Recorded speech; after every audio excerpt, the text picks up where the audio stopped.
Good morning, class. Or rather, good day. Okay. Depende sa kung anong oras natin na pinapakinggan, no, yung ating recorded lecture. But I would just like to have a very quick lecture regarding the topic of political and civic participation. Okay. And as you can all remember, okay, the discussion on the political and civic participation starts with the work of Robert Putnam, which is making democracy work. Okay. Supposedly, okay, in the works of Robert Putnam, he analyzed, he focused on modern Italy, in which there was a major institutional change from 1970s onwards. Okay, so in the modern Italy, 1970s onwards, nagkaroon tayo ng establishment of regional government. So meaning there was a reset when it comes to the institutions of the modern Italy. Okay. Now, what is striking in making democracy work by Putnam is that he used the new institutionalism approach in which the focus was on the institutions, basically. Institutions that shape politics, institutions that are shaped by history, okay? Institutions that are shaped by the social context within which they operate. Okay? So basically, Robert Putnam focused on the rules of the game. Okay. Now, even though there was a very vast similarity of institutions across modern Italy, of course, no, due to the institutional change that happened during the 1970s onwards. Okay. What's interesting or striking here is that there is a stark contrast between the different provinces or regions of Italy when it comes to their level of development. Okay. So even though you have similar institutions, the level of development across these different regions is different, very different. Case in point would be Bari, Italy, and Emilia Romagna. In Bari, Italy, Robert Putnam actually thought that he was in a third world country.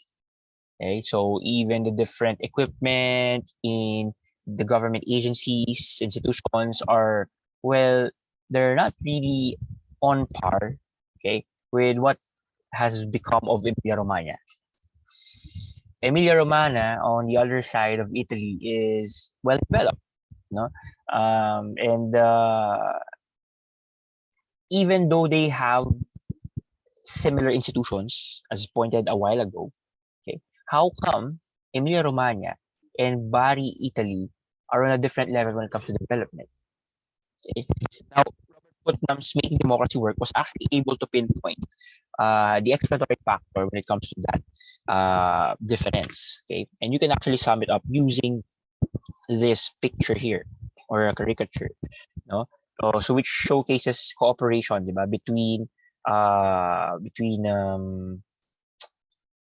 let me just get my highlight.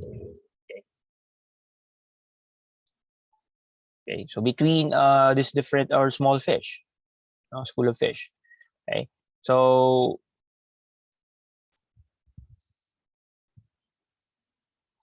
how can I? Okay, so in the presence of a common enemy, okay, when this school of fish is scattered and not cooperating with each other, is they can be taken out by the predator by the common enemy one by one. But if they were to cooperate and form an organized, I don't know, formation, swimming formation, is they can actually deter this common enemy. Okay, and this would be the explanatory factor in Robert Putnam's Making Democracy Work, the concept of collective action or civic participation. Okay, we feel, see, and experience collective action in our daily lives. No? But for the less civic regions, or for those uh, regions in Italy that are less developed than the other regions, is that they have been already blighted by the problem of collective action for 1,000 years, for 1,000 years or more. Okay, and this will lead us to our discussion of the dilemmas of collective action. You see, if we are able to achieve more if we are able to benefit from collective action. Why are we not able to come up, or why is it not so easy to form or to come up with a collective action? Okay. This can be actually explained using the work of David Hume's Two Farmers.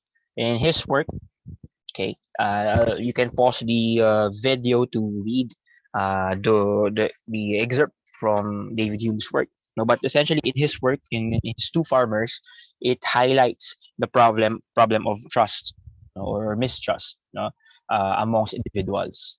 Um, you have two farmers in which the other one, or the other one has, or her his or her crop, or corn is now ready for harvest, while the other farmer, um, or the crop of the other farmer will be ready for, well, tomorrow. No? So if they were to cooperate and help each other when it comes to the harvesting of their crops, it would be very beneficial for both of them. However, because of the problem of mistrust, or the problem of uncertainty that other farmer would respond or help the other farmer, okay, they would both of them would choose not to help each other, so that they would, well, no, not receive the what we call sucker's payoff. Okay, meaning hindi lang sila yung lugi, kumbaga. Okay, so they would choose not to help each other na lang. Okay, instead of helping the other farmer, and then the other farmer not reciprocating that help. Okay, so if the collective action results into the betterment of everyone, why do we have a dilemma with it? Okay, is it a sign that human beings are ignorant and irrational? Is failure to cooperate for mutual benefit a sign of ignorance and irrationality? Now, you can actually answer this using a very um, um, well-developed discipline, from the field of economics, which was then applied into different social sciences. This is called the game theory. Actually, no. No. The failure to cooperate for mutual benefit is not a sign of ignorance and irrationality, and this you can actually showcase or explain using the game theory. Okay. Now we will have different variations of the game theory. For instance, you have the tragedy of the commons. When you talk about the tragedy of the commons, the classical way to explain this is, imagine that there is a common grazing ground. No, ibig sabihin may pastulan, no? And this common grazing ground is unregulated, and therefore, anyone can access the said grazing grounds. Anyone can let their flocks of sheep, goat, or whatsoever to graze in that specific um, common grazing ground. Okay? So therefore, unlimited. Okay. Now the problem arises when there is no concept of regulation on that common grazing ground. Meaning, if all of the herders were to release their flock and the grazing ground, the common grazing ground, eventually the grazing ground will reach its maximum capacity, and therefore, it will lead to the depletion or deterioration of the said grazing ground. Okay, take a look at the photo here. So for the we will have this illustration for us to better understand the tragedy of the commons. So the use of commons is below the carrying capacity of the land. Of course, no, because it's accessible to everyone. Initially, is that there will be few herders that will utilize the said grazing ground. Okay, but eventually, because it is a common grazing ground, anyone has access to it. Everyone has access to it. You the number of herders and the number of flocks, therefore, would also increase. Thus, meeting the carrying capacity of the grazing common or the common grounds, common grazing grounds, and then eventually exceeding that carrying capacity, because it's a common ground, it's open for everyone. Okay, now unless environmental causes are accounted for and rest in land use practices, eventually the land will be unable to support the activity. Diba? So there is no incentive for an individual herder to actually regulate his or her flock, because it's a common ground. Diba? So, what would be the most beneficial action for the herders? Well, if you're going to actually take a look at this, the most beneficial action is for them to regulate their own herd. Yeah? Meaning, maybe per day, 5 lang yung pinapalabas nila to graze on the field. No? But no, because it is a common ground, okay, everyone has an unlimited access to it. And therefore, each of the individual will have no incentive to actually, regulate themselves. Okay, so this would be the first variation of the game theory, and one of the explanations to why we have a dilemma in collective action. Okay, the second variation is called public goods. No, this is also connected to the tragedy of the commons, in which there is, or we have a public good, uh, and that can be enjoyed by everyone. For example, clean air, safe neighborhood. So those public goods can be enjoyed by everyone, regardless of whether that individual contributes to its provision. Okay. Uh, Under ordinary circumstances, okay, if a public good will be provided unconditionally uh, to everyone, therefore no one has an incentive to contribute to the provision of the public good. Okay, meaning if there is a third entity or third party that will eventually provide public good, or that public goods is, well, accessible to everyone and it can be enjoyed by everyone, well, no one will have an incentive to contribute sa pagkakaroon or pagpaprovide nun. Eventually, causing too little of production and causing suffering to everyone. Okay, let's take for example the concept of clean air, right? Uh, Regardless of whether you are using a car na smoke belching or malinis, or gumagamit ka ng bike, no, you will be able to breathe the air around you. Okay, relatively speaking, that would still be clean. No?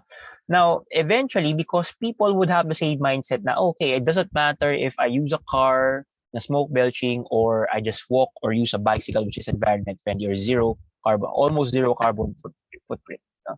Doesn't matter kung ano yung gagamitin ko doon, I would still be able to breathe clean air. Diba? If all of the people in the society would think using the same rationale, then you would have no incentive to actually contribute to the provision of the clean air. Right? Also, no, yung sa pagtatapon ng basura, no, or waste disposal, right?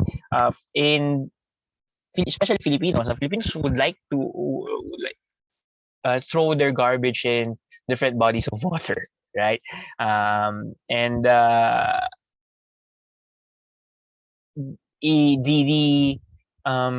concept of having clean and potable water is a public goods which is taken for granted by everyone.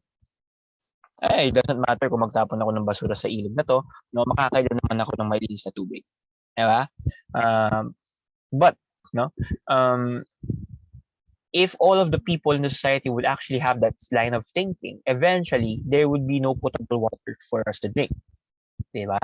So this is one of the variations of the gay theory, and it also explains as to why we are having a dilemma when it comes to collective action.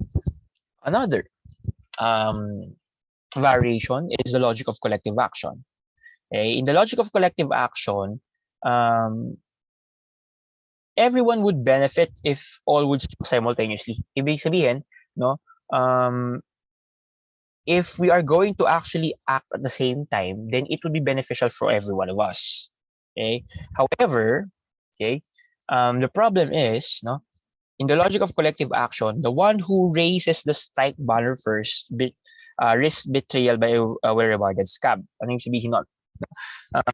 The first one to actually move, the first one to actually mobilize is uh, the one who he or she would be the one who will bear, okay, the brunt of the cost of that action.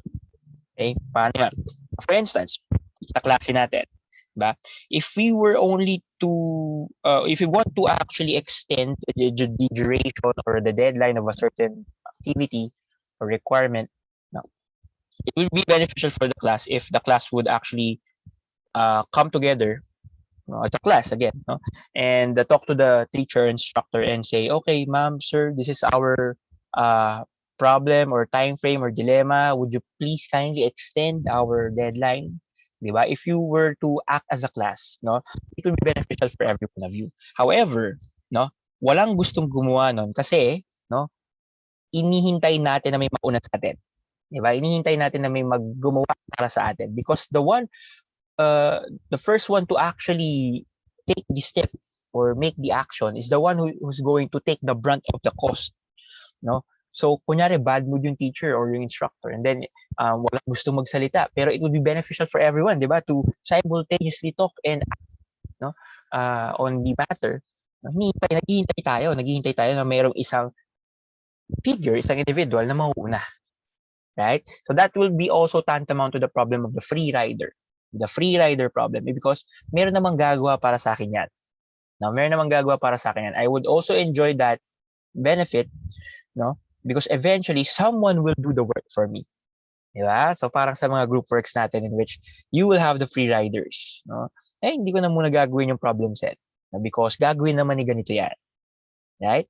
So, everyone waits hoping to benefit from someone else's foolhardiness. Okay? So, this would be the third variation of the game theory. Now, the logic of collective action. And the last one, and supposedly, supposedly it's an activity or recitation of some sort, but I'll just go ahead and skip on this. Okay. The last variation of the game theory is called prisoner's dilemma. I don't know if you've already heard of this one, but essentially, when you talk about a prisoner's dilemma, you have two prisoners in which the police would extract information from them. They need to extract evidences. So a pair of accomplices is held incommunicado, meaning they do not have any communication with each other.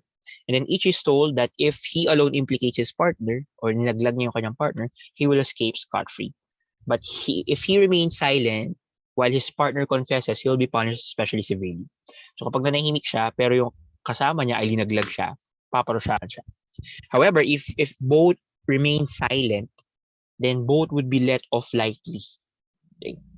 But because they are unable to coordinate their stories, no, the final outcome is that each would be better off squealing, meaning each would be better off implicating their partners, no matter what the other does. To help you with this variation of the game theories, we have a illustration here. No, so let's you have your prisoner A on orange, then prisoner B on blue. No, if they were to stay silent, is that makukulong sila ng 1 year. They would go to jail for a year. Okay, and then eventually they will be let off or they will be sent off. No, what if? Okay, what if? Okay, prisoner A and prisoner B would both confess. If they would both confess, of course, makukulong sila kasi parang sila nilagay isa't isa. So they will be put into jail for 5 years. But what if, okay, prisoner A remains silent while prisoner B confesses? Okay, ang mangyayari, ang mangyayari is that prisoner A will be put into prison for 20 years while prisoner B will be free. Diba? So vice versa. No, kapag nag-confess si A but prisoner B remains silent, laya si A, kulong na 20 years si B. Now, what would be the usual outcome here? No. Most often than not is makakarating tayo sa outcome na to. This one, I don't know if you can see, the 5 years, both confess or at least one of them would confess. Rarely do we have a situation in which both of them would remain silent. Why? No, because of the blockage of information across A and B. No, they are incommunicado. No, they were put into separate cells in which they are not able to talk with each other. Okay. Now, a rational person would say, "Now, okay, the best choice for us is to remain silent." However, remember David Hume's two farmers, no? Because of that concept of uncertainty or mistrust, okay, the most logical thing for prisoner A and B to do is to actually squeal or to implicate their accomplice or their partners. Why? Because, well, you're uncertain. No? Might as well, okay, implicate the other one. No? Why? No? In all of those scenarios, every party would be better off if they would cooperate. the prisoner's dilemma, logic of collective action, the provision of public goods, and even the tragedy of the commons. However, in the absence of a credible mutual commitment, each individual has an incentive to defect, meaning each individual has an incentive to actually not do or participate in the collective action and become a free rider. No? Now, does it go against the assumption that man is rational?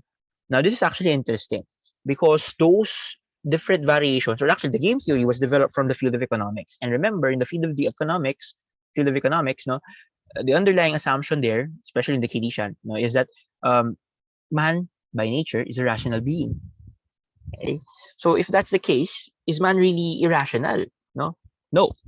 Each individual rationally expects that the other party would defect, leaving him with the sucker's payoff. Therefore, the most rational thing for that individual, no, in that certain situation, is to defect, is to not participate in the collective action. No, bakit? Kasi ang mangyayari, siya lang yung talo. So might as well, no, defect or do not join the collective action para hindi siya maiwan ng sucker's payoff, para hindi lang siya yung talo, kumbaga. Okay? Now, in the collective action, it is necessary not only to trust others before acting cooperatively, but also to believe that one is trusted by others. Meaning, for you to foster collective action, hindi enough, no, na pinagkakatiwalaan mo yung iba. Okay, that's not enough. Why? No, in the collective action, it is also important, no, na alam mo na pagkakatiwalaan ka rin ng kabilang party. Okay, so remember that. Now, in the collective action, remember David Hume's Two Farmers? No, it's not about trusting others. No, hindi yun yung main focus ng collective action. No, yes, you may trust other people. However, now are you sure na pagkakatiwalaan ka rin ba ng ibang tao? Diba? So yun yung nagiging importante na collective action. No, believing that one is trusted by others. Now, what is missing? What is missing? And how are we able to address this dilemma of collective action? In Hume's Two Farmers, the absence of a credible sanction against defection is missing. Meaning, no, kapag hindi ginawa ng isang farmer yung kanyang tungkulin na tulungan yung isa pang farmer, walang kaparusahan. Diba? Walang kaparusahan. So because of that, farmers, the two farmers are free to defect. No? And therefore, hindi ka nagkakaroon ng collective action, hindi ka nagkakaroon ng cooperation. Okay? Now, how can each be confident that the others will keep his word in the face of temptation to shirk or defect? Diba? Kasi maybe in a world of saints, the dilemma of collective action would not arise. If in the world of saints na kung saan alam natin pare-parehas tayong mabait, pare-parehas tayong may universal altruism, no? The concept of altruism exists in a world of saints. Maybe the dilemma of collective action would not arise. However, because the concept of universal altruism is practically non-existent, no, for social action and social theory, no, meron tayong dilemma of collective action. So how do we solve this? How do we solve this? One way is to have a third-party enforcement by Thomas Hobbes, no, the Leviathan. If you can still remember your social contract theory, diba? Social contract theory. Mabilisan lang, in the social contract theory, for the people to escape the state of nature, okay, they would give up some portions of their rights, and they would acknowledge that they need to have a certain sovereign, no, entity para maprotektahan yung kanilang right to life, liberty, and property by John Locke, di ba? So you have the Leviathan or the state. Now, one way to go around, no, the dilemma of the collective action is to have a third-party enforcement or the state. So it offers a coercive, impartial enforcement, meaning, no, magkakaroon ka ng peace of mind that there will be a punishment for those who will defect from the collective action. So if we're going to use the David Hume's Two Farmers, no, kapag hindi nakipag-cooperate yung isang farmer doon sa isa pang farmer sa panahon ng harvest, no, maaari magbigay ng karampatang parusa ang Leviathan or yung state. Diba? So, according to Peter Kropotkin, no, this is actually called, or he referred to the concept of the state in the collective action dilemma as everyone for himself and the state for all. You do you, kumbaga, you do you. Gawin mo yung gusto mong gawin, gusto mong pursue yung sarili mong interest, etc., etc. However, the state is there to protect the rights of everyone. So for example, ginagawa mo lahat ng gusto mo, pero yung meron ka palang gagawin na makakasama sa iba, the state now can intervene and provide coercive, impartial enforcement. Right? However, this is not really addressing the problem of collective action. No? It's just a workaround. Okay? So there. According to North 1990, in principle, third-party enforcement would involve a neutral party with the ability costlessly to be able to measure the attributes of a contract and costlessly to enforce agreements such that the offending party always had to compensate the injured party to a degree, no, that made it costly to violate the contract. These are strong conditions that obviously are seldom, if ever, met in the real world. Therefore, no, magkakaroon tayo ng problema dito. Again, this is just a workaround and not really a way to solve a dilemma of the collective action. Because coercive enforcement is expensive. If the state would be able to, if the state is to guarantee the rights of each of the individual, and all of the individual is free, or everyone no, in the society is free to do whatever he or she wants, no, magkakaroon tayo ng problema sa expenses when it comes to the coercive enforcement. No? Isipin mo na lang, lahat ng tao gagawin nila yung gusto nilang gawin. No? And the state should correct and punish all of these actions at once. Diba? So it will be very expensive for the state. Now, societies which rely on coercive enforcement are also less efficient, no? Because they need the continuous input and sustenance and intervention of the third party, the state. Okay? Impartial enforcement is also a public good. And therefore, if it's a public good, babalik na naman tayo doon sa dilemma ng collective action. Diba? What would ensure that the sovereign would not defect in the provision of the public good? Because the state is providing this public good, it's providing impartial enforcement.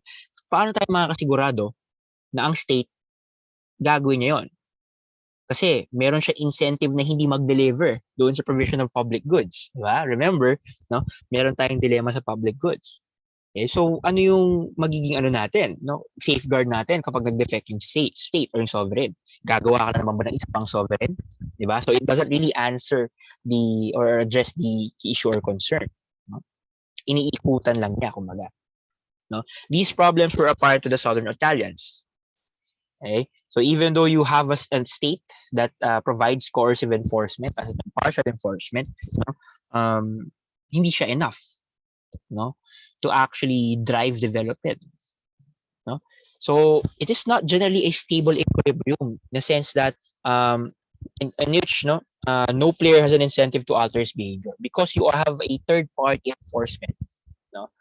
Hindi nagkakaroon ng pagbabago, and the collective action or the dilemma of the collective action still exists. And much like in our classroom setup, no, na kung saan meron kang free rider last semester sa ating economics, tapos gagawa ako ng mag-enforce ako, no? Mag-enforce ako ng punishment for those who deferred, di ba, or defected. Pero hindi siya nagiging incentive para baguhin ng mga students yung kanilang behavior ng pagiging free rider when it comes to requirements, di ba? Because it's not a generally it's not a stable equilibrium. Okay? So if that is the case, no, if the concept of the state is one of the workarounds to address the collective action dilemma. How do we explain these things? No? If for those who are unfamiliar with this is called barn racing, and ginagawa to sa mga iba't ibang mga states sa North America. Okay?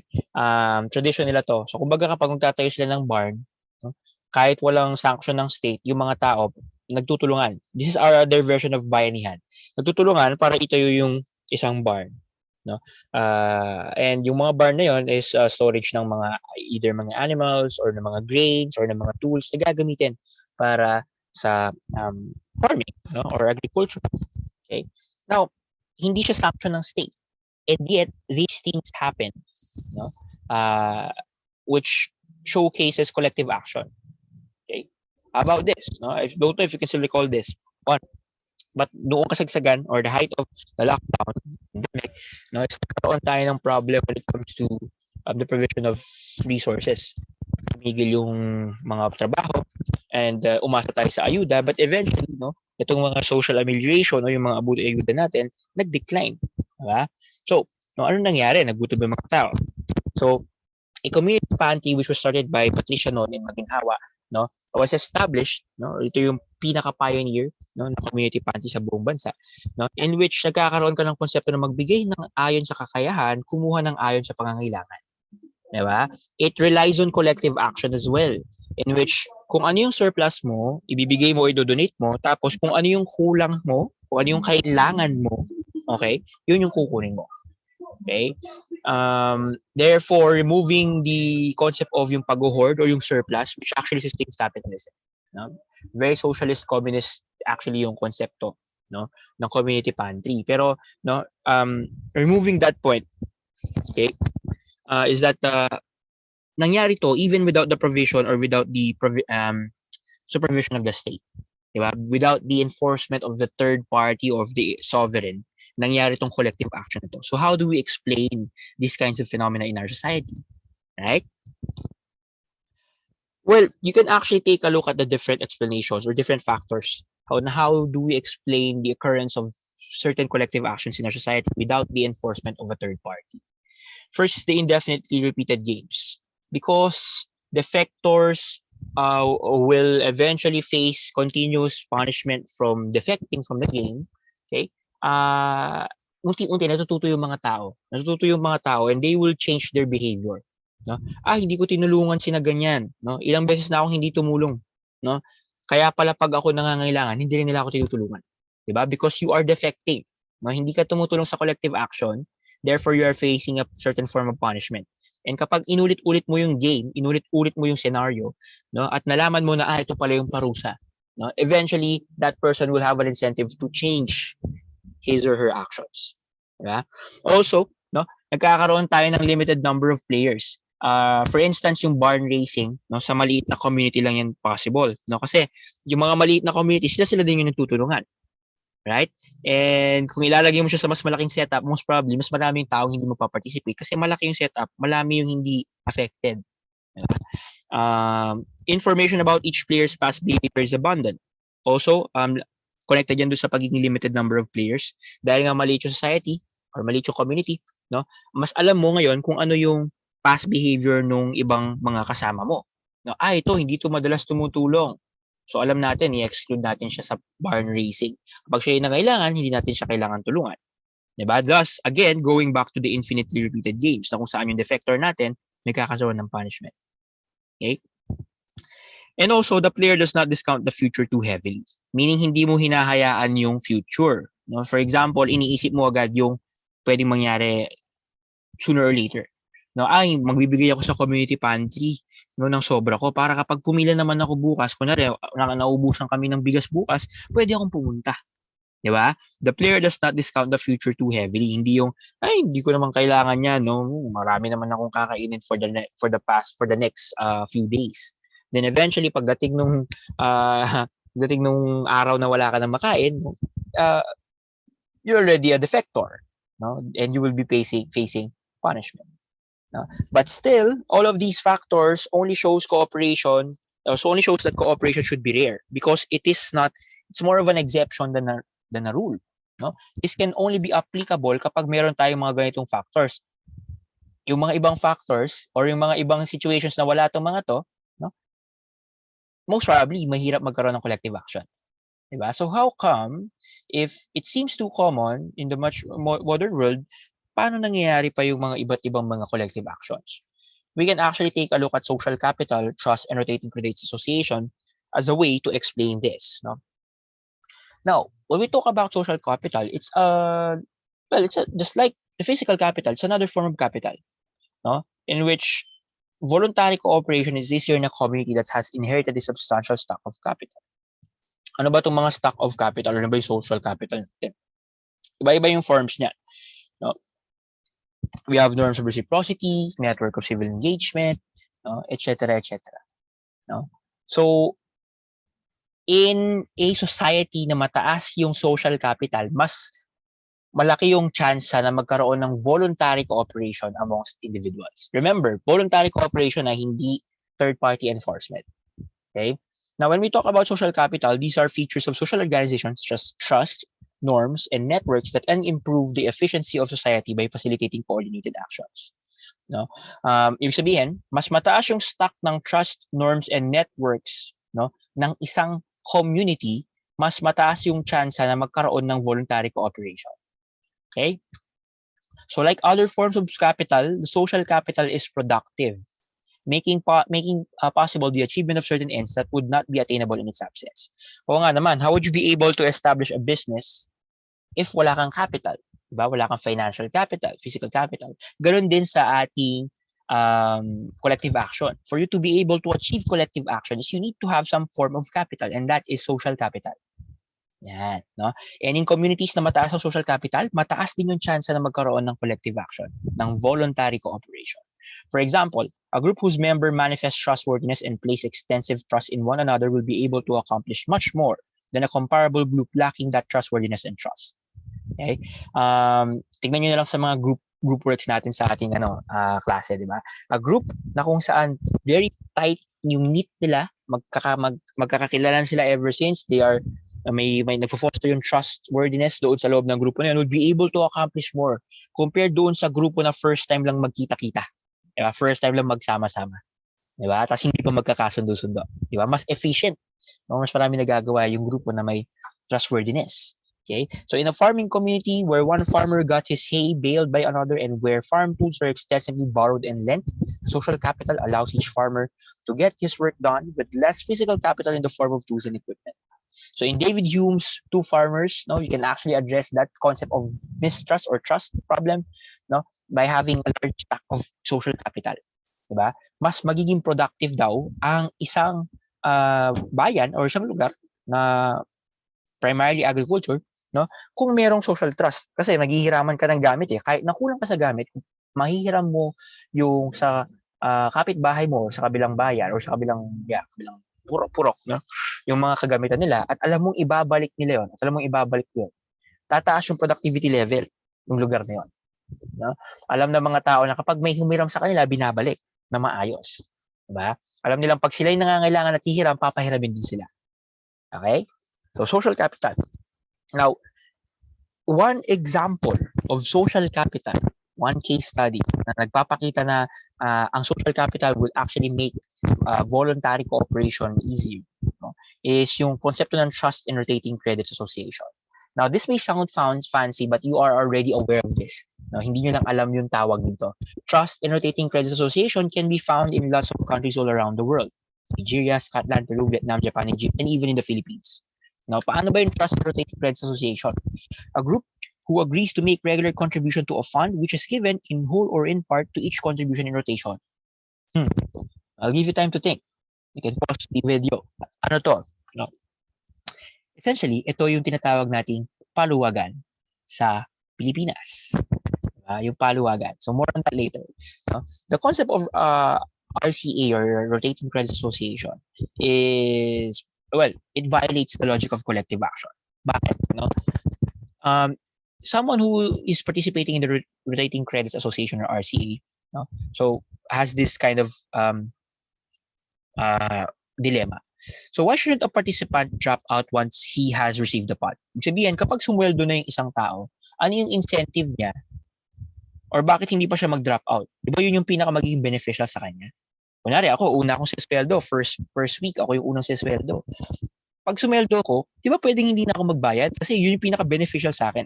Bakit tinutuloy pa rin nila yung pagbayad kahit na naka-receive na sila ng sweldo? Diba?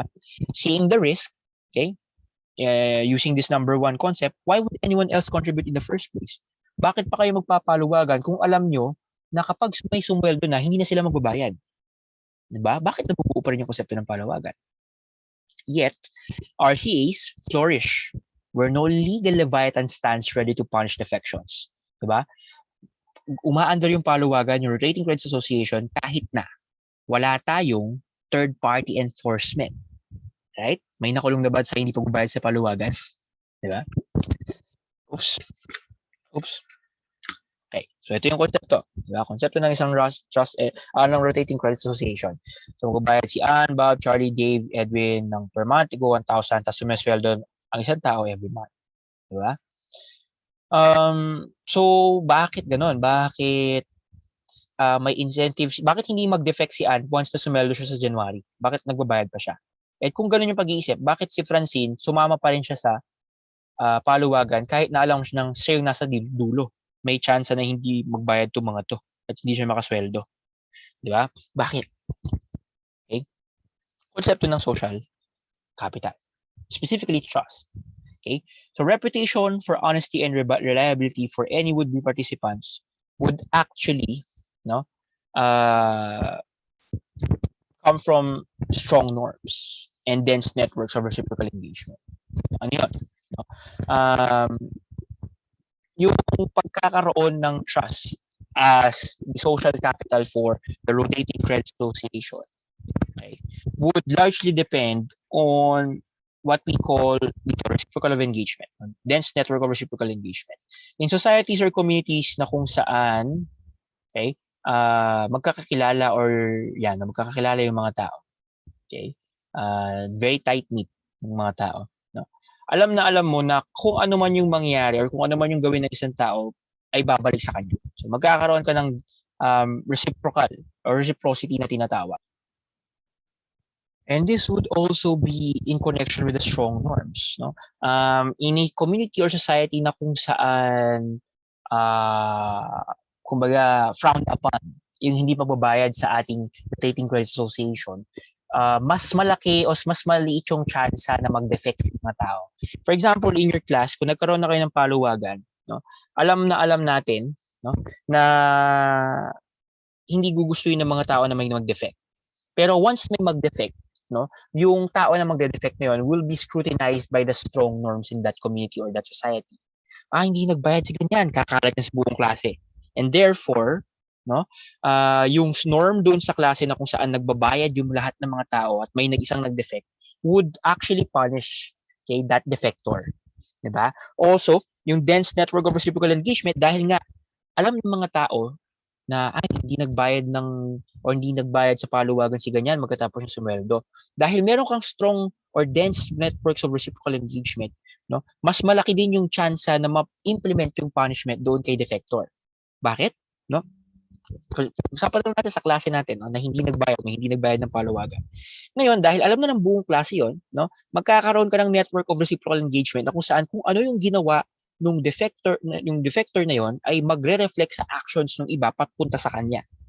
So kung hindi ka nagbayad ng paluwagan, no, malamang sa malamang hindi ka papautangin ng ibang mga tao, 'di ba? Hindi ka daw nagbayad doon sa paluwagan ninyo, nung pagpapahiramin kita ng 500, baka hindi mo na rin ako bayaran. 'Di ba? So that actually, no, the presence of strong norms and dense networks of reciprocal engagement is what makes RCAs, rotating credit associations, possible. Okay? Sir, paano naman yung mga first time pumasok sa paluwagan at hindi namin kilala? Diba may mga paluwagan sa mga lugar natin, sa mga barangay natin na kung saan hindi naman natin kilala yung lahat ng kasali. Diba? How about those people that you barely know? Dito papasok yung konsepto ng social capital. Again, ang capital pwede mong hiramin. Diba? Ang capital, pwede mong hiramin. So, kung wala kang pang negosyo, pwede kang humiram ng capital mula sa bangko, mula sa parents mo, mula sa mga kaibigan mo. Diba? So, kung ang social capital is also a form of a capital, then you can actually borrow social capital. And again, one form of social capital is trust. Therefore, mutual trust is lent. Pwede mong ipahiram yung trust. Paano? No? By vouching for this individual. Diba? Parang, hindi, sama nyo na to. No? Sama nyo na tong pinsan ko, okay yan, nagbabayad yan. No? Akong bahala sa inyo. Akong bahala sa kanya. Ako yung sigilin nyo kapag siya nagbayad. Diba? Dahil pinagkakatiwalaan ka ng mga tao, kahit magpasok ka, as long as meron kang tiwala doon sa tao na pinapasok mo, pwede mong ipahiram yung tiwala nyo. Okay? Mutual trust is lent. Just like any form of capital, social capital can be borrowed and lent. Okay? And this idea can actually overcome the dilemma of collective action. Right? So bakit nabuo yung rotating credit association? No? In conventional borrowing kasi, di ba, you have conventional capital in which pwede kang umutang sa mga lending tapos meron kang baka co-maker o kaya naman meron kang yung pwedeng iremata. Ano kasi tawag doon? Okay? yung collateral, collateral. However, no, in a society or setups in which you have no access to ordinary credit makers or the traditional credit makers, ang social capital ay pinapalitan niyo yung conventional capital. Eh nagiging collateral yung social capital ngayon. Di ba? So ito, no? Sa mga lugar na kung saan wala silang access sa conventional capital, yung social capital nila ngayon, yung ginagawa nilang collateral. So kung ako, papasok ako sa isang paluwagan, yung itinataya ko dito is yung image ko, yung pagtitiwala sa akin ng mga tao. Ito yung ginagawa kong collateral. Na kapag hindi ako nagbayad doon sa RCA, sa paluwagan, no, mawawala yung tiwala na yon, yung social capital na ginawa kong collateral. And therefore, that makes voluntary collective organization or voluntary participation and the cooperation possible in the rotating credit association setup. Right? Now,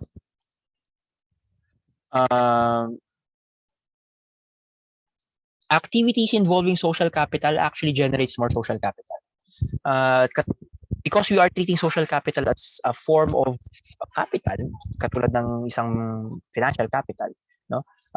Napapalago mo actually yung social capital habang mas lalo mo itong ginagamit. Okay? So in the society or in the community na kung saan madalas nangyayari ang RCA, mas lumalaki yung tiwala ng isa't isa, di ba? Sa pagkakaroon ng capacity na magbayad, no? Habang mas marami yung chance or habang mas maraming instances na nagbi-build or na nag-work yung mga paluwagan, mas nagiging confident yung mga tao na gumawa pa ng mga iba't ibang mga paluwagan, di ba? So if you have an activity that involves social capital, it actually generates more social capital. Katulad ng conventional capital, no, na those as has gets. Meron kang capital, no, palaguin mo yung capital mo, gamitin mo yung capital mo, mag-business ka, and then eventually yung conventional capital mo darami pa. You would generate additional capital. Ganon din sa social capital. Okay? Social capital such as trust are called moral resources na ginagamit natin, no, para magkaroon or para palaguin ito and eventually to foster collective voluntary cooperation. Okay. Now, its supply increases through use and of course becomes depleted if not used. So for instance, in a society or in a community na kung saan walang nangyayaring rotating credits association, okay, malamang sa malamang magkakaroon ng kahiyaan or magkakaroon ng hiyaan sa mga tao at hindi magkakaroon ng voluntary cooperation. Tignan niyo yung mga exclusive subdivisions, di ba? Because mababa yung interaction ng mga household sa isa't isa, no? Madalang ka makakita ng isang collective or action or isang voluntary cooperation. Unlike in a community na kung saan magkakakilala halos yung mga tao, na halos marami silang ginagawa, na laging nagagamit yung social capital, di ba? Mas nag-i-increase yung likelihood na magkaroon ka ng voluntary cooperation. Okay? Now, this is important. No? The trust that is required to sustain cooperation is not blind trust. Okay? And isa ito sa common misconception in the collective dilemma or collective action dilemma. No? Kasi it's not enough na pinagkakatiwalaan natin yung ibang tao. No? Kasi ang nangyayari doon, blind trust, it doesn't matter. Basta alam ko na may kabutihan sa puso ng mga tao. So pagkakatiwalaan mo yung tao, pero hindi ka pinagkakatiwalaan ng tao, di ba?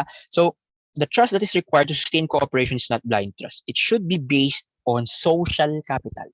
Trust na merong patunay, di ba? May proof, kumbaga. Okay? And you can actually showcase them using this, norms of reciprocity and networks of civic engagement. Okay? So social trust, okay, can arise from two related sources, yung norms of reciprocity and yung norms of civic engagement or networks of civic engagement. No? Kasi nga, kung hindi blind trust yung kailangan para magkaroon ng collective action, saan natin kukunin yung trust na hindi blind or hindi bulag, no? Sa norms of reciprocity and networks of civic engagement.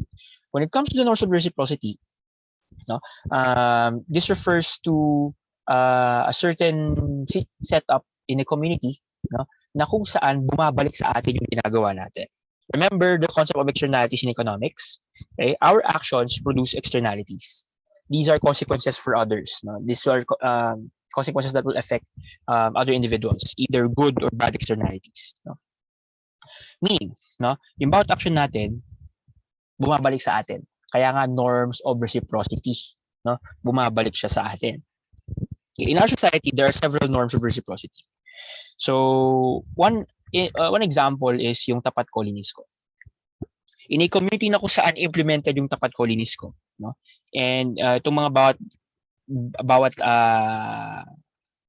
bahay ay lilinisin nila yung kanila mga bakuran. No? Tapos merong isang bahay na hindi naglinis na kanyang bakuran. Kapag nagkaroon ng malakas na hangin, yung kalat ng bahay na hindi naglinis ng kanyang tapat ay kumakalat sa buong street, 'di ba? And nagkakaroon tayo ng issue kapag gano'n, no? Dito papasok yung reciprocity, no? Bakit? Okay? In the concept of tapat colleagues ko, na kung saan ikaw lang yung hindi naglinis ng tapat mo, malamang sa malamang babalik sa iyo, no? In one form or another. Because all of the other households in that street ay ginawa yung tapat colleagues ko. Tapos ikaw, tapos nung humangin, no? Kumalat yung dumi or yung mga dahon, no? Dry leaves, papunta sa street, papunta sa mga ibang bahay. Okay? Now, dito papasok yung konsepto ng reciprocity, in which, you have two types, balance and generalized. Balance refers to a simultaneous exchange of items of equivalent value, and generalized refers to a continuing relationship of exchange that is at any given time unrequited or imbalance. But that involves mutual expectations that a benefit granted now should be repaid in future. So yung pagkakaroon mo ng tapat colonies ko, na kung saan, hindi naglinis to, no? Malamang sa malamang, in the future, i-reciprocate nila yung ginawa mong yun, na kung saan hindi mo sinunod yung tapat colonies ko. In one form or another. Maaring pag birthday party, hindi ka may invite, di ba? Maaring kapag merong mga certain activities, hindi ka nila sinasabihan. Di ba? That is on the negative side. Pero for instance, no? And you have a positive reciprocity na kung saan, ginawa mo to, no? Nagbigay ka. For example, di ba, pag nagluluto tayo, may mga sobrang food. Tapos, pamimigay natin sa iba nating mga kapitbahay. Napapansin nyo ba, na kapag nagbigay tayo ng isang potahe, or isang ulam, or kahit anumang ginawa nating food sa mga kapitbahay natin, at one point in time, merong babalik or merong kapitbahay na magbibigay din sa atin ng food. Di ba? Kapag nagluto sila. No? So that is the concept of norms of reciprocity. No? Maaaring balance na kung saan, okay? So in that case, yung ulam to ulam, that is a balanced reciprocity. At meron din generalized, no? Na kung saan gagawin ko tong favor na to or gagawin ko tong magandang bagay na to, no? Na may impact, na may positive impact sa iba, okay? In the future, no, maaaring meron din siyang gawin na alam ko may positive impact din sa akin. Okay? At doon nabubuo yung trust, yung social trust. Okay? So each individual act in a system of reciprocity is usually characterized by a combination of what might call short-term altruism and long-term interest or self-interest. No? Kumbaga, I help you now in the possibly vague, uncertain, and uncalculating expectation that you will help me out in the future. Yeah. Reciprocity is made up of series of acts of which is short-run altruistic. So, tinutulungan mo yung ibang tao, short-run altruistic, at the cost to the altruism, but which together typically makes every participant better off. Tulungan tayo kasi alam ko na meron ako makukuha in the future or babalik sa akin itong ginagawa ko in the future. No? Possibly vague, uncertain, and calculating. Hindi ako sure kung paano, hindi ako sure kung kailan, hindi ko sure kung gaano karami yung tulong na babalik sa akin, pero alam ko babalik siya sa akin because of the strong norms of reciprocity. Yan, no? However, no, we need to remember that hindi siya one time, big time na kung saan nagbigay ako ng pagkain or nagluto ako ng sobra at binigyan ko ng pagkain yung mga kapitbahay ko. Tapos expect mo na one time lang yon, tapos tutulungan ka na nila. Hindi, no? Made up of series of acts, no? In which each of these are short-run altruistic, no? Continuous, no, short-run altruistic actions that will eventually be reciprocated. Yan. By the society. Okay? The second source of social trust is networks of civic engagement. Any society is characterized by networks of interpersonal communication and exchange. Meron tayong formal and informal. Now, we have two types of networks of civic engagement, horizontal and vertical. When we talk about vertical civic engagement, usually may hierarchy yan. So, either tayo sa church, di ba? Or tayo sa work, na kung saan may mas mataas sa atin, may subordinate, tapos meron kang superior. In the horizontal civic network of civic engagement, pantay-pantay tayo. For instance, friends, families, di ba? society, civil groups, diba? Et cetera, et cetera. So these network of civic engagements are an essential form of social capital. No? Because the denser the network, the more likely that the citizens will be able to cooperate for mutual benefit. No? Paano yun? Mas tight yung network mo.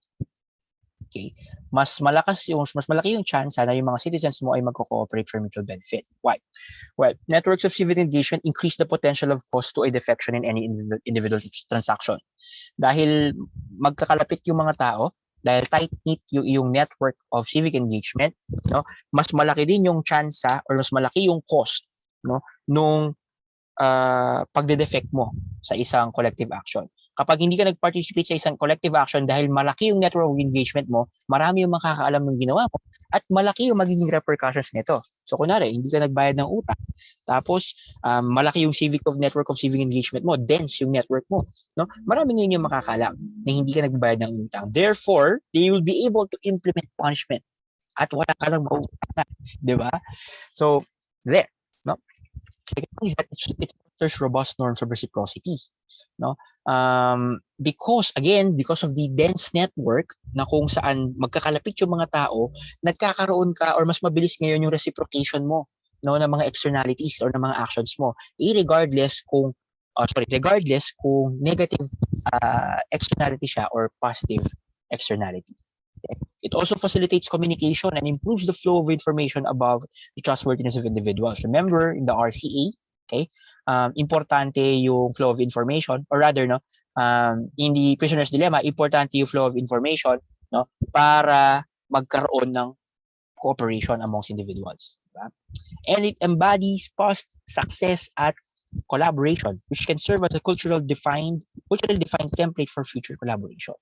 If a community that has a dense network of civic engagement is able to foster collective action, then other communities will also take that as a model. We will also use that as a model to actually, take steps para ma-achieve collective action. Yan. So parang nagiging template siya or role model, kumbaga. However, no, as we mentioned, meron tayong dalawang klase ng network engagement, vertical and horizontal. However, vertical networks cannot sustain social trust and cooperation. Why? In the vertical networks, usually less reliable yung flow of information. Why? Because there's a relationship, there's a hierarchy. No? Meron kang superior, meron kang subordinate. And usually filtered yan. No? Kung ikaw yung subordinate, finifilter mo kung ano yung gusto mong umabot na information papunta sa taas. At kung ikaw yung superior, hindi mo lahat ibibigay o i-relay information kay subordinate. Diba? Also, sanctions are less likely to be imposed upwards. So kapag umutang ang boss mo sa'yo, tapos hindi siya nagbayad, malamang sa malamang, pag umutang siya ulit next time, papautangin pa rin siya kasi boss mo siya. Diba? So sanctions are less likely to be imposed upwards. Okay? Unlike in a vertical network na kung saan yung kaibigan mo humiram sa'yo tapos hindi nagbayad, pag next time na humiram siya, pwede mo siya hindi pautangin. Right? So examples of vertical network civic of engagement na hindi sustainable is yung patron-client relationship. Alam niyo naman, malapit na ang eleksyon. Diba? So, yes, no, nagkakaroon tayo ng vertical network kapag may sinusuportahan tayong candidates, but sanctions are less likely to be imposed upwards. Diba? So, paano kung hindi gawin nung politician yung pinangako ng panahon ng kampanya? How are we going to impose our sanctions? Diba? Kasi wala na yung trust, diba? Tinaya niya yung social trust niya, pero walang nangyari, nag-defect siya. How are we going to impose our sanctions papunta sa taas? Right? So, much more preferred yung pagkakaroon mo ng maraming horizontal networks of civic engagement compared to vertical networks. Okay? So, in conclusion, the dilemma of collective actions hampers attempts to cooperate for mutual benefit, both in politics or in economics. And this was actually highlighted by the work of Robert Putnam. One way to go around this dilemma is having a third-party enforcement, pero this is actually inadequate, as we have talked about earlier. Now, how do we foster voluntary cooperation? Well, we take a look at the concept of social capital. Because social capital would determine the level of voluntary cooperation of communities. So it functions much as like a normal, a traditional capital. So you have your norms of generalized reciprocity and networks of civic engagement, which encourages social trust and cooperation. And therefore, no, they reduce incentives for individuals to defect. They reduce uncertainty, which becomes an hindrance when we talk about collective action. And they also provide models for future cooperation for other collective actions to arise. Right? The stock of social capital is self-enforcing, meaning, no, yung mere presence of social capital is enough, okay, for voluntary cooperation to actually foster. Okay, for example, this concept of civic communities. No, um, you do not really need a third-party enforcement as long as you have a stock of social capital. Eventually, diba, as you use the social capital, it will replenish the social capital. It will actually increase the supply of social capital in the community. Therefore, increasing the likelihood of voluntary cooperation. Okay. Now, to end our discussion is we need to differentiate, or we need to keep in mind that there's a difference between reciprocity and trust versus dependence and exploitation. In the concept of collective action, no, we're talking about reciprocity and trust.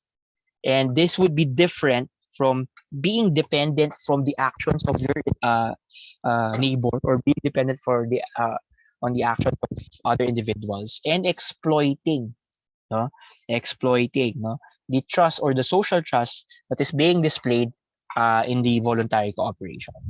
Okay, so that ends our discussion with regards to the political and social, or civic rather, civic participation. Thank you.